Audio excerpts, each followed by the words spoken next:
Hello, this is Dan Procker again, and thank you for joining us for part 2 of this video.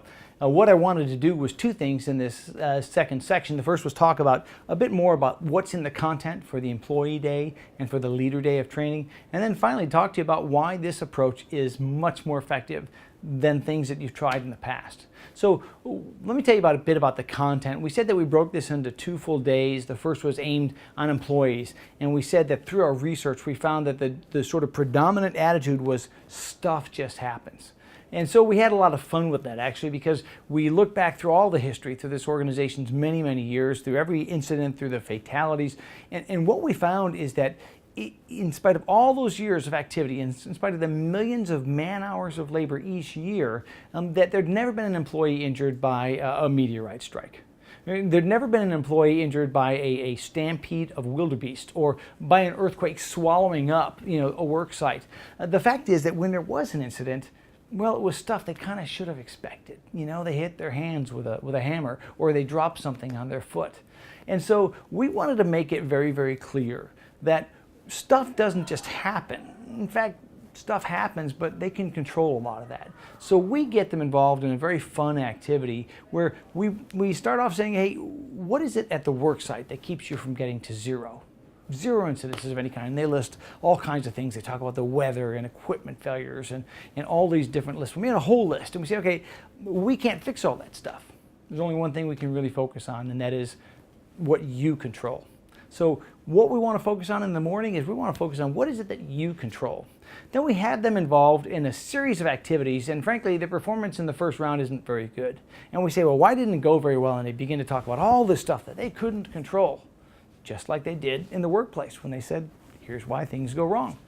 And the fact is that through a couple of rounds, through coaching, they begin to realize that, they controlled a lot of the things that they were saying was the reason for their poor performance in round 1. And they come to realize that, it isn't just stuff happening. It isn't meteorite strikes that's getting us injured. It's the fact that we weren't controlling the stuff that we could control. Even the weather, I can't control the weather, but I can certainly control my response to it. So in the employee day, we really focus on those 3 issues, helping them understand how stuff shouldn't happen, that they can control, and that they can control a lot. We help them understand about personal ownership for making safety happen. And finally, we get them involved in an activity that really helps them understand that shortcuts, well, they don't really shorten anything. In fact, there's a heavy price to be paid. So it's a fun day, but they understand at the end of the day that stuff shouldn't happen that they can control, that shortcutting really doesn't provide the benefit that they think they do, and that they've got to own safety. Let's talk now about the Leaders' Day, because we knew that if we were going to help create conviction among leaders about this need to create an incident-free workplace, that we had to overcome 3 challenges. The first we've already talked about, which was this mindset that, stuff just happens. So that's why we have leaders go through day 1 first, where they get this foundational understanding. The second day of training is just for leaders, and it helps them do the next steps. So the next thing we found is we interviewed leaders across the world, universally. What we found was, you could see it in the image. Well, they knew what the finish line looked like. They knew that it said incident-free workplace, but frankly, they didn't know where to start. They had no idea, and frankly, they felt like they were doing all the things that they could do, so they found this push to get to incident-free to be pretty overwhelming. So we needed to give them a simple diagnostic they can use, so understand where they can start. And then finally, we needed to give them a plan, help them understand how they could move forward and get tangible results. So you can see this diagnostic model we created, and it's really been a very great tool, because what it helped leaders understand is they've got to do 3 things. They've got to inspire will, they've got to build skill, they've got to ensure process. So leaders, you've got to have the mindset that they can get to this incident-free workplace, and they've got to inspire that among their teams. The second thing was they had to build skill. They had to ensure that people had the necessary competencies to execute on their job, because we found people were frequently sort of thrown in above their head, and then of course they put safety at risk. And then finally, they had to ensure process adherence and process execution. So when leaders used this tool, what they found was they could actually do a quick diagnosis, because if they could inspire will and they could build skill, but they didn't have process assurance, well then, frankly, people were put at risk because they were taking a trial and error approach. If leaders would inspire will and they could ensure process, but they weren't building skill, they got frustration. right? They had people who were motivated to want to do a good job. They understood the process, but they frankly didn't know how to execute their part of it. And if you had skill and you had process adherence, but you didn't have will, well, then you had mediocrity. So we gave leaders a simple diagnostic tool, and using this, they can understand, now what do I do? Well, the model again is a simple tool called Know Right, Do Right, Lead Right. So Know Right meant that leaders had to be able to understand the processes themselves before they can hold other people accountable to that. So they had to know right themselves. Then they had to do right, which means as leaders, they've got to help people do things in the right way and ensure that there was process adherence going on. And finally, they had to lead right. They had to be models of the behavior that they expected from others.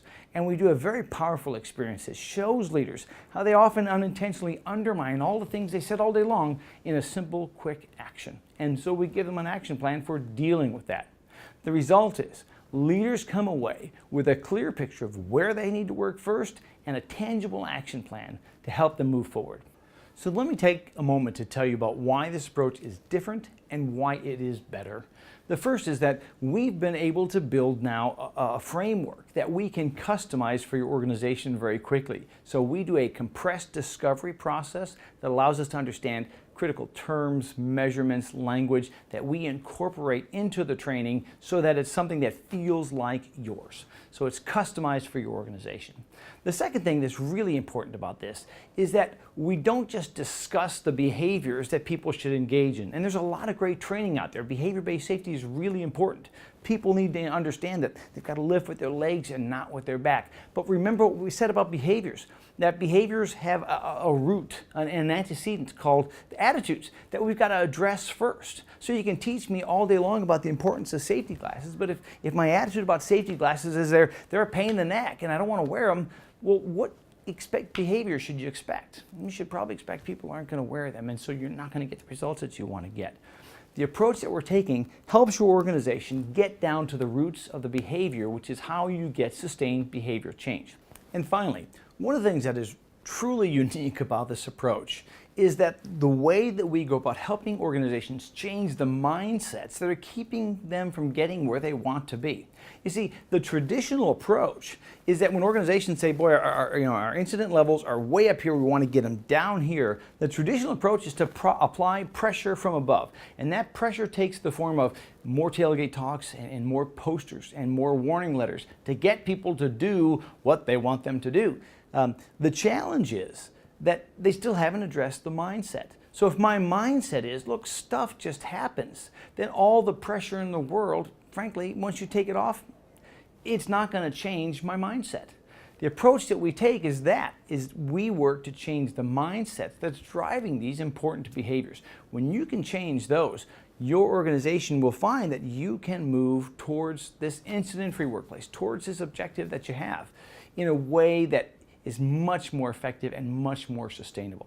So I think there's some really important differences that make this approach very compelling. I thank you for taking time to watch this video. Have a great day.